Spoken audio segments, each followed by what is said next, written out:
stage, Mr. Sourav Ganguly.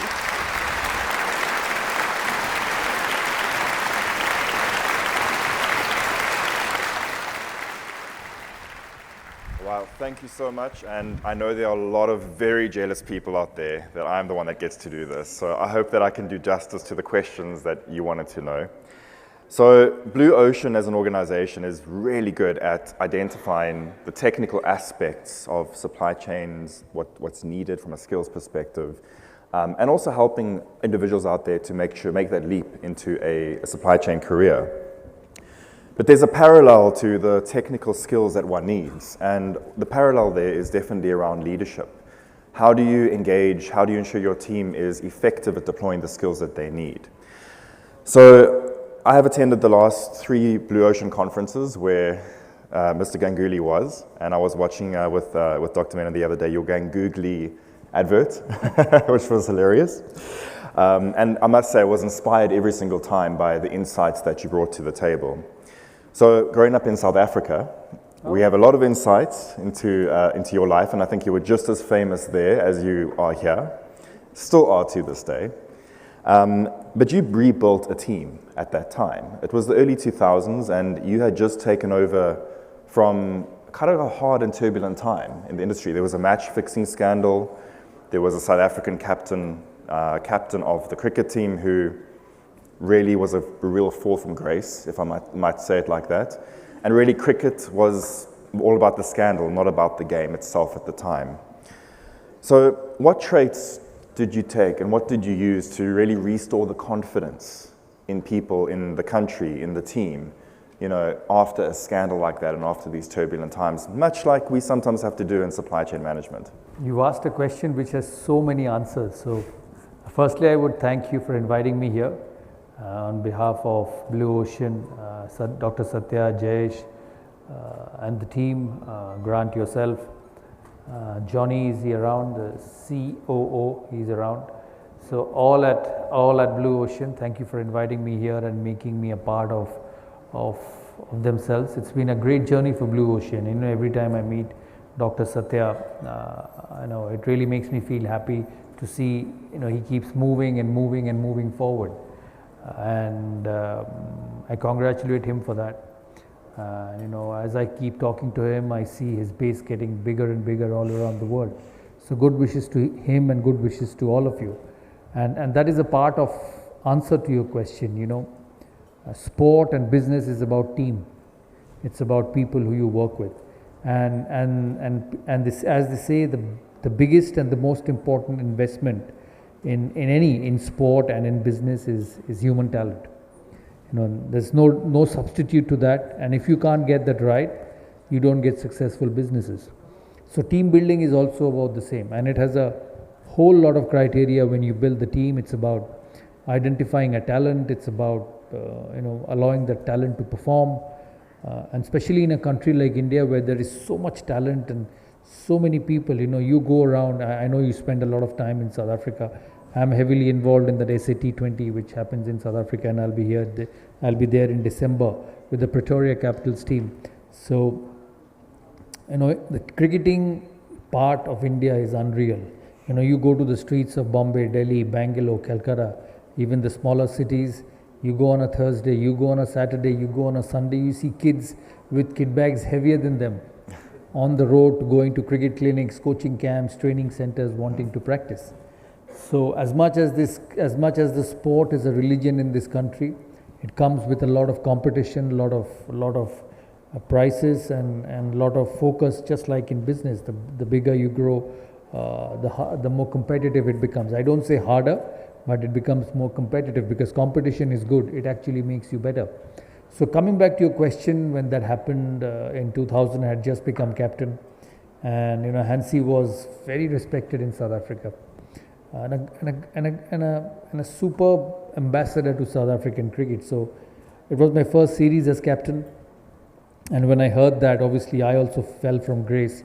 Couldn't believe it, and did not even think that someone like Hansi would even be a part of it. Initially I thought these are all allegations and nonsense, and I don't think there is any truth in it. But unfortunately, with time, you got to know what happened. And I was just today in the morning at breakfast, I was going through social media and I was seeing an interview of Alan Donald with Mark Butcher, an interview, and invariably they were asking about Hansi's issue. And I could see the tears coming out of Alan Donald's eyes because they respected Hansi so much. But you know, as they say, things happen in life, and it happened to Hansi. Coming back to my journey as a leader, as a team builder, as a captain, I believed in a few things. Firstly, for me, the individual was important. You know, just like in supply chain for Blue Ocean, it's the people who you work with. And for me, it was the people who played for me, the players who played for me, because you don't succeed or you don't become good on your own in a team game, whether it's business, whether it's in sport. You don't become good just by yourself. So you have to have the right people around you. And for me, when I became captain of India in 2000, my first and the foremost attitude or goal was to pick the right guys with attitude. You know, because attitude is very important in life. You don't succeed all the time, you don't fail all the time, but you have to find a way to succeed more than failure. And I think people with attitude, the right attitude, do it more number of times than the others. So I believed in identifying individuals, and a lot of young players who came in during that generation, likes of Sehwag, Harbhajan, Zahir, Yuvraj, Dhoni, VVS Lakshman, all came around my captaincy, and they went on to become champions for India in the years, to win World Cups, to play 100 test matches. So I believed in picking the right people, and I had a certain criteria. In sport, you either win or lose, you know, and you don't win all the time, you don't lose all the time, and you need people who make you win, because you will lose. You will lose matches when you play the best in the world, like South Africa, England, Australia, New Zealand. Pakistan then was very good, West Indies then was very good. They will beat you. They will beat you at times. But if you're good, you'll beat them more often than they beat you. And I think for me that was very important, is to identify the players with the winning mentality. That I play to win. I play to win, and the draw was not in my dictionary. I didn't mind losing, but I minded not winning. And I think that was my goal.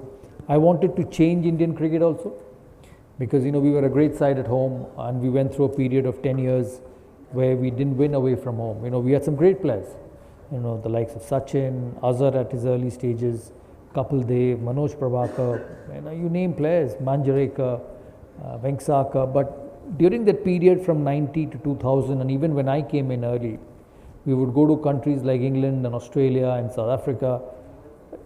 Tremendous individual performances, but at the end of day 5 of a test, and we were a test match generation, we're not the T20 generation, so we started in a test match generation, and at the end of the day 5 we wouldn't win. And that was important for me, that to convert this exceptionally talented, gifted young players to play for a winning cause. And for that the mentality had to change, for that the purpose had to change, and for that the culture in the team had to change. And it's the same thing in business, it's the culture within the group who you work with. And for me, it was the winning culture that, you know, it's not about scoring hundreds, it's not about scoring 200s, it's not about just taking 5 wickets. It's about when you score that 100. India 40 for 4, you get 100. India need 200 runs in a session to win, then you go and get 100. You know, those things were rewarded more in the team environment. Say the likes of Yuvraj Singh and Kaif, they would bat at number 6 and 7 in one-day matches and wouldn't get a full 50 over like a Tendulkar or a Ganguly or Dravid. So they wouldn't get hundreds all the time. But their 40s, their 50s would actually change the complexion of the game, were rewarded with as much importance as 100 at the top by a Ganguly or a Tendulkar or a Dravid, because they won you cricket matches. So I think in your journey to success, in your journey to become a winning unit, it's the culture which is important. So identifying individuals were important, and India always had great talents. And as I say, you know, I was fortunate enough to lead a team for such a long period of time where anybody could have been captain. I had Anil Kumble in the side, who was as good as being captain of India. I had Sachin Tendulkar in the side, who could captain India anytime. I had Dravid in the side, who was a captaincy material, and all went on to captain India after I finished. So it was picking those individuals and having the right environment in the squad. That's one. Secondly, I took the fear factor away.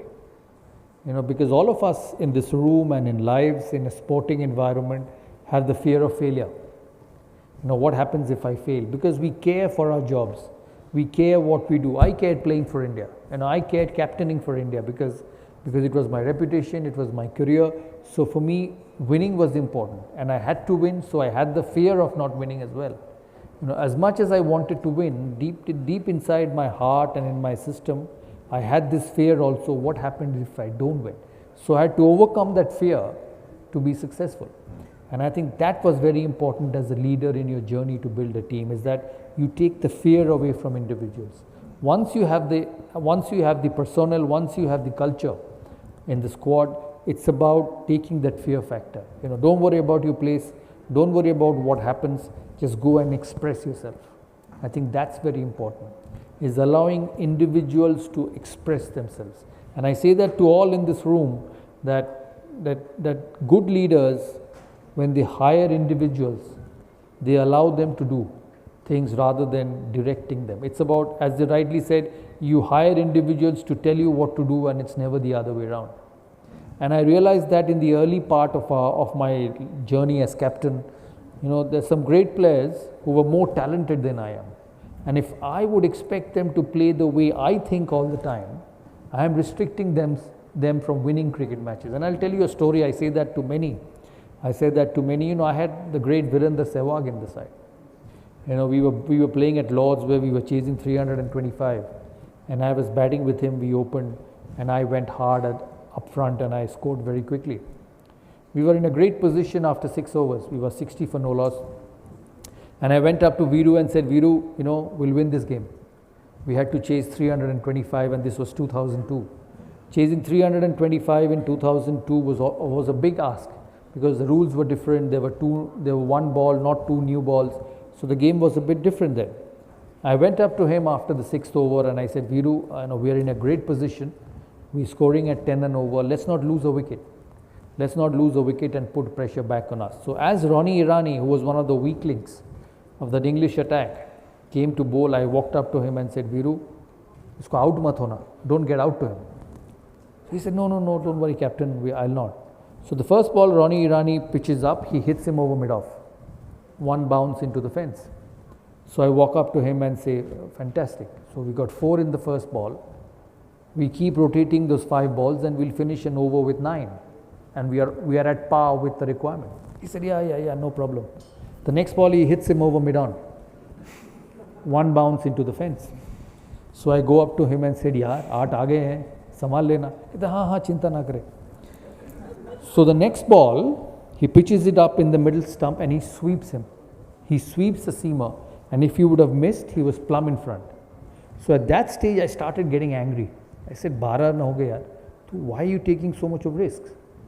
So I went up to him and tapped and didn't tell him anything because I was angry. The next ball, he flicked him over point, and it went catching high in between the point and the third man fielder, and it went for 4. So he finished that over with 20 runs. And I was furious.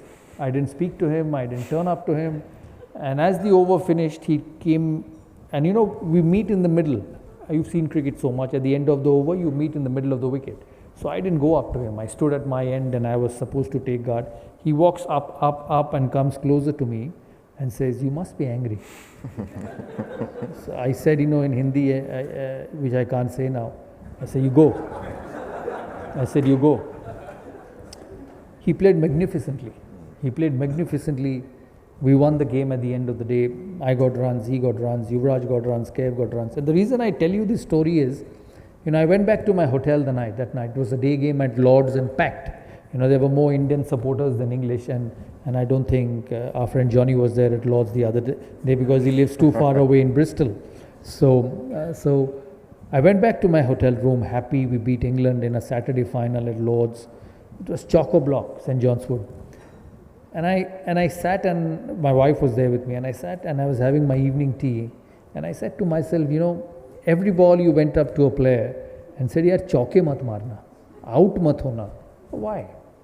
And he said, here is someone who's probably more talented than you are, who wins you cricket matches his way. If a ball is there to be hit, he will hit. So why as a leader do you need to go and tell him that play my way? And I think that incident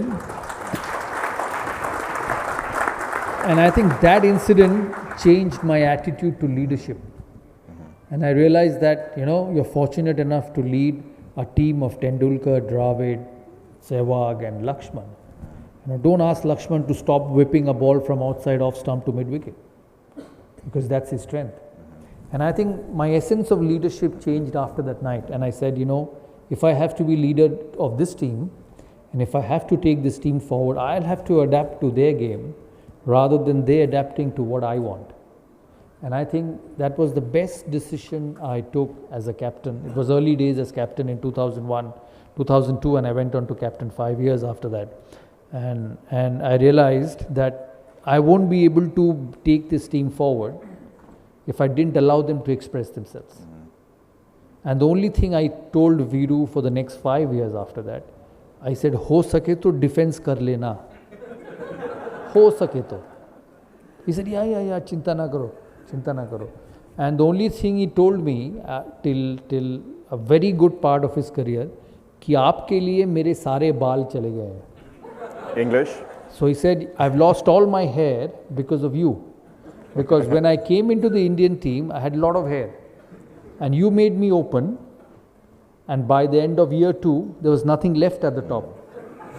So I said, I don't think when you batted, you thought so much that you lose hair. We at the other end thought more than you did about your batting. And that's how good he was. But on jokes aside, this was a huge learning curve for me, that when you lead, when you build a team, when you are the chairman of a company, when you put in all the money, and when you own the most number of shares in the company, what might happen is you call an employee and say, if I tell you to do this, you have to do this. It's not the right way all the time. And I think that's very important essence of leadership. One is the individuals, one is managing the individuals, one is allowing them to express themselves, taking the fear factor away. I can go on and on, but I'll take the second question. Well, you touched on a few of the points there, and I think the one thing that always comes to mind with you is you were known for bringing in young, semi-untested players in a way sometimes. So what lessons could we learn, in terms of how you developed those players, how you brought them to make them more future ready? You had sort of techniques that you would learn over time in terms of all your players, but was there a specific strategy for those young and upcoming players, and how can we do the same? I looked at ability. I looked at who won a cricket match for me, and I was a captain who only played to win. And I'm sure there were many captains like me who played to win. And if I had to pick between a Sehwag and I'm giving an example, please don't take it otherwise, and please don't put it on social media or anything. If I had to pick a player between Sehwag and say a Pujara has been a great player for India. 19 test match, 100 test matches, played some fantastic knocks. I'll pick Sehwag. Because if he bats 2 sessions, he wins you a game. And if Pujara bats 2 sessions, he'll score runs, but you may not be in a winning position all the time. And I think that was very important for me. And I allowed Sehwag to play that way, allowed a Yuvraj to play that way. There are times when you will get out, when you just keep hitting a McGrath or a Gillespie or a Pollock or a Alan Donald on the up all the time. You will nick a few. But when you middle, you win cricket matches. And I think that was most important for me. I believed and identified people who would change your future. Not people who make you keep going down the same lane day in, day out. I was a bit disruptive in life, and I still am. I don't know why. I'm getting older. I'm losing hair. I'm graying, but my disruption ability does not stop. So I think that was very important for me, and that was very important for success. Young Harbhajan, you just competed on a cricket field. We beat South Africa in a semi-final in Sri Lanka, Champions Trophy, and the game was done. We scored 270 and South Africa were 190 for 1. Gibbs got 100 and and the only wicket they lost was Graham Smith, and Callis was batting on 80. And Gibbs went off in the second half in Sri Lanka with cramps, so he couldn't come and bat. And we turned the game around and won by 10 runs at the end of 50 overs. I remember a part of the game when John T. Rhodes had come out to bat, and I gave the ball to Harbhajan Singh. So I told him, Bhaju, kya field leni hai? What field do you want? I said, you have a long on, long off, deep point. He said, no. I'm not here to lose a cricket match. He said, I want the point up, I want the mid off up, and the only fielders I need behind is deep square leg, deep mid wicket and long on. Because if they keep taking singles, we lose. So I gave him what he wanted, and he got 3 wickets. He got Rhodes, he got Dipena, and then he got Callis at the end. So here is someone who is attacking, who thinks more positively than his captain does, and wants to win cricket matches. So you have those sort of players and those sort of individuals in your group who are game changers, who are not defensive people, and who are, when you put them under pressure, they don't say why me, they say it's me. He could have easily said, put the point fielder behind. Yeah. I'll bowl my 10 overs, none for 30, fantastic success. I won't be blamed for the loss. But he said, no. I want this to be changed. I want 3 for 30 instead of none for 30. And he won the game for you. So, progress, reward, success depends on people who take risks. And I think that's very important in life. You will not lose all the time, but I can guarantee you, if you take risks and you keep working towards it, you will not lose all the time as well. One of the things that you said, which is really applicable in business as well, is that you wanted to win, right? And I think you led from the front, but you also supported the team. You struck a balance between those two things. How do you find the balance between ensuring accountability for results and winning, and also not micromanaging at the same time? Yeah, it's a very fine balance. And I think the best leaders keep their eyes and ears open. They don't interfere all the time, but they know what's happening around, and they interfere when it's required. And I think that sort of maturity you need when you lead big organizations like Blue Ocean, when you lead a team like India, where the millions know the cricket more than you do. Your cook knows more than you do. Your driver knows more than you do. I was not scoring runs against Pakistan in 2005. And I came home and my driver picked my kit bag and we were driving through the streets. So he turned up to me and said, are you not training well? I said, why, what happened? He says, no, your running between the wickets have become slow. So you stay in a country where right from the room service guy to your driver has advice and opinion and believes that he knows the game more than you do. So it's the fine line of micromanaging, the fine line of understanding pressure, the fine line of handling pressure, and then running a team. And I think at this level, at the international level, or at the level where Blue Ocean is, running businesses all around the world, managing people all around the world, it's also about understanding pressure. And it's also about knowing how to handle pressure. A lot of people say the Adanis are rich, the Ambanis are rich, the Jindals are rich. So I ask them, I just have one question to you. Will you be able to sleep in the night with a bank debt of 150,000 crores or maybe more, $1 billion? Will you be able to sleep in the night? So before telling them they're rich, you must understand that the amount of pressure they handle and the amount of pressure they soak in. So that's very important, in your journey to success, in your journey to become what you are, in a public world, in a world where there's competition, you also have to learn how to soak in pressure and perform under pressure. I think that's the key to success at the highest level. Yeah. So, absolutely. In South Africa, we like rugby a lot as well. So they always say that rugby is a savage game that's played by gentlemen, but cricket is a gentleman's game played by savages. And a lot of what the disruption component of what you're talking about, I think talks to some of that. In supply chains of today, we have a lot of disruption. We have a lot of changes that we actually need to make to adapt to that. What advice could you give us from your experience and how we can use that mindset in our daily supply chains and our lives and with all the challenges that we currently face? Everyone has to adapt. It's like playing on a flat wicket in Ahmedabad, and in a week later you play on a green quick pitch in Durban. So as a batsman you have to adjust, and adjust quickly. What shots you want to play, how you want to go about your innings, what lengths you want to leave. So you have to adapt and adjust, and the best adapt, adjust and move forward. Obviously from your technical side in Blue Ocean, you and Satya and your team will be in a better position to understand what technically and business wise you need to adapt and adjust, but the mindset and the mentality doesn't change. The mindset remains that you should be open to adjust and adapt to different situations. Great.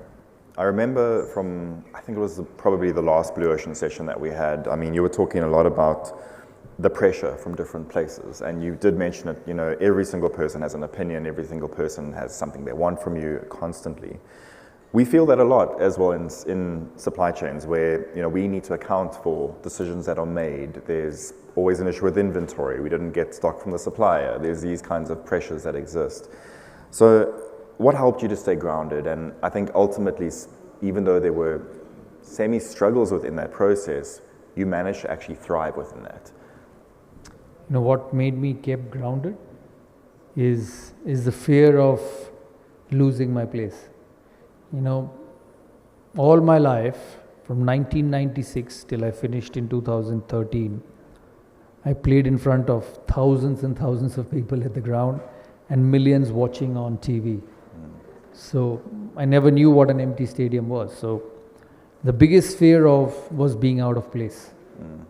And that made me handle pressure, that made me stay grounded, and that made me lift my game up. I tell people that the best thing which happened to me as a player, that I batted 3/4 of my career with Tendulkar at the other end. What it did to me was that it made me a better player, because I realized that not only 40, 50, 60, 70,000 people are watching at the ground, but crores are watching on TV. And I don't want anybody to come and tell me that, this bloke's not good enough. Because there's so much of talent at the other end. On the other end, there's young left-hander playing, and he was not up for it and is not matching the greatness on the other side. So that made me become a better player. That made me work hard. That made me understand what is it to become a better player. And we did that. So I always say in life that competition is good. And I always say that in life, you need to work with people who are better than you, because it actually makes you better. And it's never the other way around. So that's one that kept me grounded. Secondly, the best way to handle pressure is face it, not to turn your back towards pressure. Once you start dealing with it, you get used to it. And when I finished playing, one of the journalists who was very close to me, he asked me, Sourav, what is it that you miss most? I said, that nervousness of getting up at 6:30 in the morning, and by 4:30 in the evening, you're either a success or you're not, and you work towards it. And when you work towards it, and by 4:30 you know that you've done well, there is no bigger satisfaction there. And as you keep going through that every day, as you keep practicing through that every day, it becomes a part of your system. So pressure becomes a part of your system when you deal with it.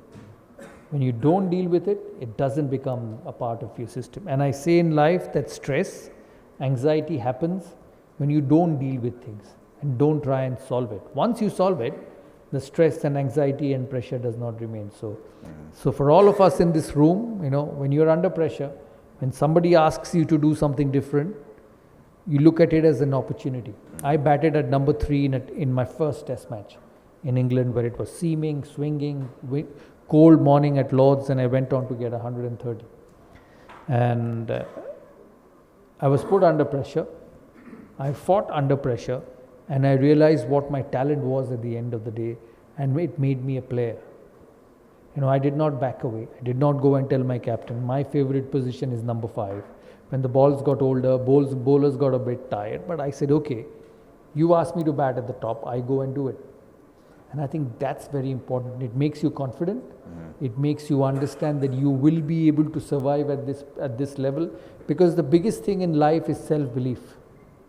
that what remains with you forever. Situations change, opportunities change, companies change, teams change, but the belief within, but the individual within remains consistently as you keep delivering and you keep doing things one after the other.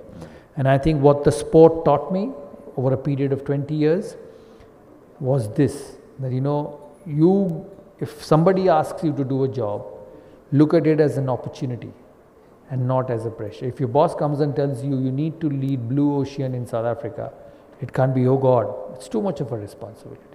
It should be, yes, it's my time. It's my time to make a name for myself, and I think that's very important. Well, thank you so much, Thank Mr. you. Ganguly. Thank you. It's been such a pleasure getting your insights. I mean, you are the architect of modern Indian cricket, but also now imparting your knowledge to us has been so valuable. So thank you so much. I really appreciate the time. Thank you. Thank you, Grant. Thank you, Satya. Thank you, everyone.